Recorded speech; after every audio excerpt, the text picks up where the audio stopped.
Obìnrin tí ẹ ń wò yìí gbọmọgbọmọ ni o, oríṣiríṣi ATM ló ń bẹ lọ́wọ́ rẹ̀, àṣírí rẹ̀ tú lálẹ́ àná ni o, ní agbègbè Omilabo Ọlọ́ndàró ó ní Madina area.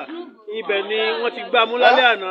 Gbọmọgbọmọ gbogbo àwọn ẹrù tí wọ́n bá ní ọwọ́ rẹ̀ ó ní gbogbo ìbọn léwọ́, ìwo àtòògùn, ìwo rẹ̀ àtòògùn gbogbo rẹ̀. Kí lórúkọ ẹ?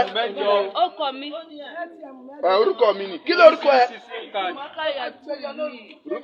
Rukayatu ló ń jẹ́. Okay. Láàgbé ọdún Oríyọmí ká tó mú ọdẹ police station. Gbogbo ayé ò fi gbọ́ sí i. Ẹ̀yin aráàlú ẹ wojú rẹ o.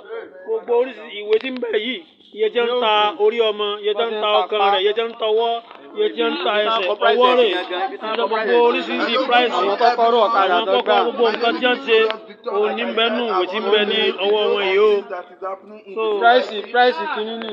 Gbogbo price oye tó ń ta ọkàn. Gbogbo price tí wọ́n ń ta ọkàn ní ọkọ̀ ọbẹ̀ yìí o. Ọmọ àṣẹ̀ṣẹ̀ bí 80,000 ọkàn 90,000. Oko ojú gbogbo rẹ̀ bí wọ́n ṣe ń tànú o, gbogbo price ní mẹ́mbẹ̀ ọwọ́ ti bá o, Ọlọ́run bá mú wọn o, Ọlọ́run bá tàṣírí àwọn tó ṣẹ́kù.